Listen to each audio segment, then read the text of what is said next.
Hey guys, how you doing? So I wanna give a little better close-up on that machete, which by the way I think I'm gonna call Viper machete. Just a lot of you people said it does have that curve, it kinda does remind of a snake, and it's crazy, you know, aggressive like a Viper, so why not? And it's AEB-L 0.12, something like that, 0.12, it's always thin. So probably just under 1/8 of an inch. Now, you guys know that I love AEB-L. It's a stainless steel that has, I think, lower carbon than normally. I really don't know nothing about metallurgy. I really only know from the testing. You know, I get the steel, I make a knife out of it, test it, and see how it holds up on all different things. That's really it is. I'm not metallurgist. I talk to my friends that are much more experienced than I am when it comes to that. And very often, even they explain it to me, I don't know what they're talking about. Really is with me just about, you know, testing the knife, seeing how they perform, how the steel holds up, what it can do, what it cannot do. So, and I love this. AEB-L started with the small knives. I was curious how it's gonna hold with the bigger knives because it's supposed to be as strong and as tough as 1095, which is a very good steel for the outdoor knives, you know, like basic but very decent steel. So when with the machetes, you know, small stuff like the little Spartan machetes, and they held up great with extremely thin grinds. You know, this machete, for example, it's not really machete, but I just call it machete just because it's so thin.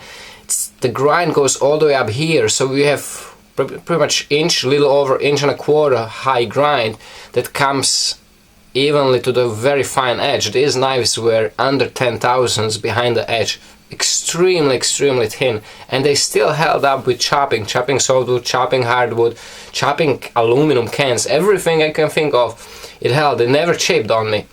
I think I chipped the tip slightly, bent it when I drove it into something like stupid, like ground or something. That's pretty much the only thing what will ruin that steel. It's when you get it into the sand or stones, rocks in the ground.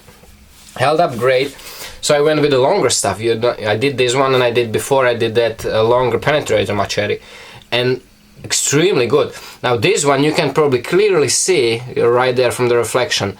The grind on this is only about a ½ inch high because obviously you have a really long blade, and you're gonna have a lot more forces applying on that edge here when you swing it this than with the small stuff. So I obviously left it pretty much something very similar to if you were to buy like a cold steel machete, and if you would just nicely reground it to the nice convex, that edge it comes with, the kind of like a single bevel, and you just put a nice convex into it. You know, you keep the actual edge the way it is, but you break the shoulder up, you break the secondary bevel, just blend in the convex. So you see probably like half inch. Yeah, pretty much ½ inch, little over ½ inch grind up high. It just looks like it's full high, but it isn't. You can see it by the reflection.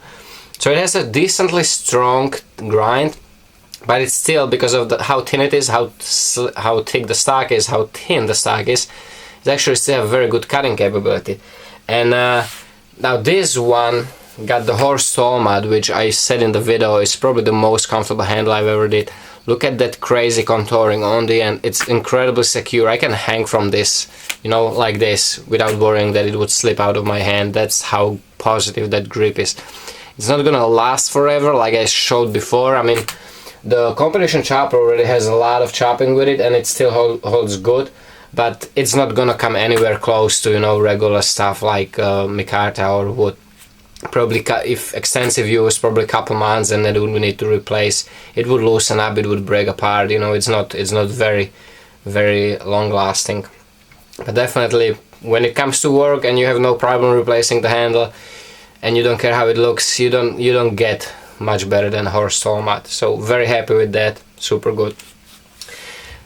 This knife has been chopped with, you see in the video, is crazy, and that was only me chopping in the video. If you would see the crazy power chops Sebastian did with this, and actually right in directly into the nuts in the 2x4s and 2x3s, like on purpose, you wouldn't believe. I was actually, there were moments where I was concerned myself, like, can that even take it? Like, I wouldn't, because I cannot apply such forces like Sebastian, and he's very strong. So the speed and the power behind the chop that he can apply, I can't. So seeing that from the distance, you know, from watching from behind him, is like you actually get concerned, like, can something happen? And nothing happened. Not a single chip on the knife. I'm gonna show you this again. Was not sharpened. This I think even wasn't even cleaned yet. Still has that sab on the edge there from the wood. But look at that. Right there where all the chopping happens. Printing paper, no problem. It's not gonna slice phone book paper, but I'm gonna try two things. I wanna try it on the video. Let me grab a paper towel.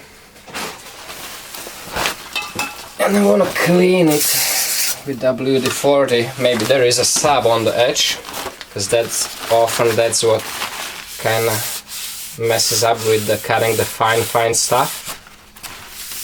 But I don't think that it actually is that sharp to cut that. But we'll see.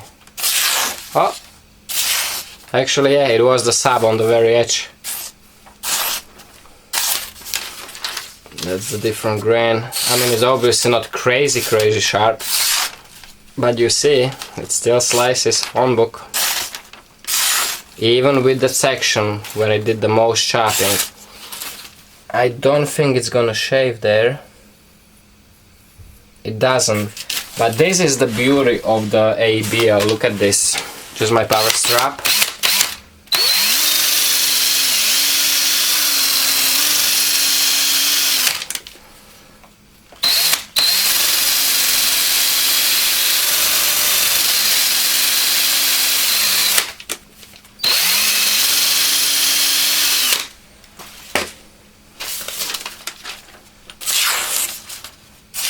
Can you hear the difference?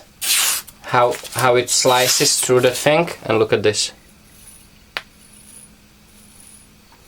Shaves hair without, like, almost no effort whatsoever. Let me see something else.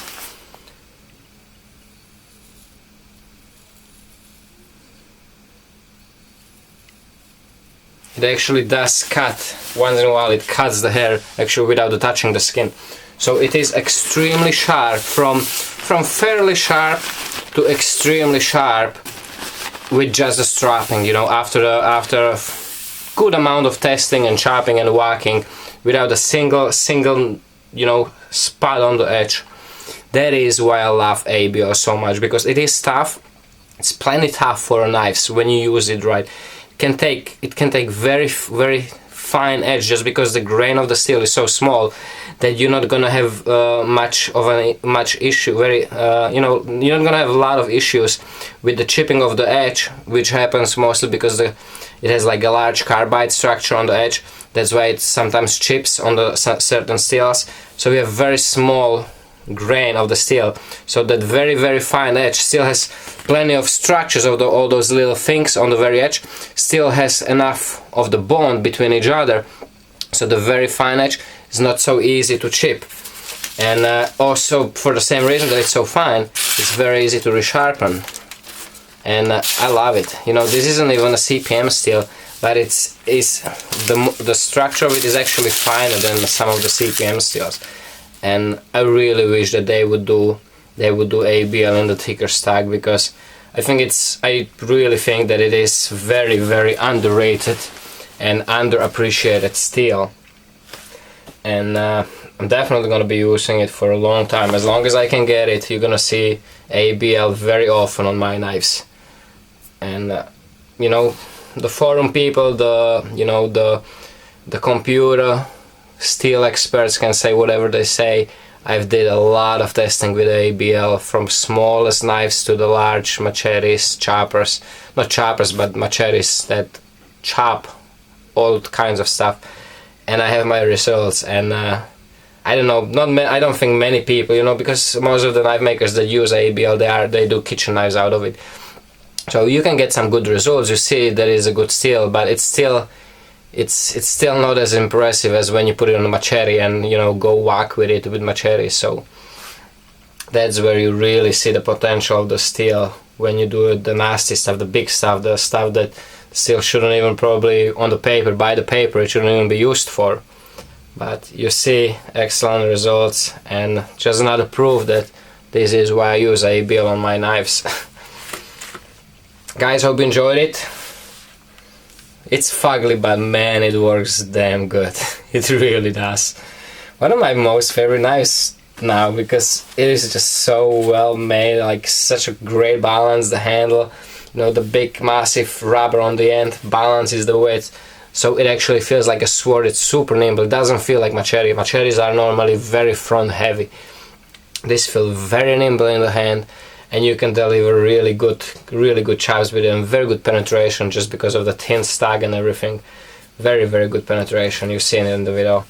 So hope you enjoyed it, guys. Let me know what you think. Hope everybody enjoys AEB-L. The people that got my knives so far, everybody was very impressed and very happy. So guys, thanks for watching. Take care, stay safe, and remember, don't cut yourself. Oh, sorry, one more thing I want to show you. Probably seen the link there. Did the sheet for this one, and I'm super happy. Did something a little different. Carbon fiber hole stacks, and the overall shape, I love how it looks. It contours the knives and everything, you know. It has a really cool factor as a package. And what I did on this one, I tried, you know, I used the tape what I used for a blade when I molded the Kydex. I taped it on the outside of the Kydex when I was done, hole stacks, and I did the overspray, red and orange, to go with the red and orange of the liner. And you see that left darker, and when I removed it, I gave it a little more overspray, so it does look, you see the little speckles there, so you still see the carbon fiber print in it everywhere, but it has that orange outer line, and then the dirty little, you know, like inset, you know, almost like a speckles of orange, just like you see the speckles of the bronze in the carbon fiber. So let me know what you think. I'm happy, I like it. I don't know, I can imagine it's probably not everybody's taste.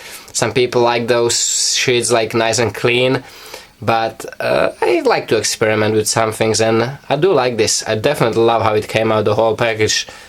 The shape of the sheet is just perfect, and it's one of those like that work perfect. It has super good retention, very positive click, and just flies out just with the very easy push of a thumb. So let me know what you think about that, guys. Again, thanks for watching, take care, stay safe, and remember, don't cut yourself.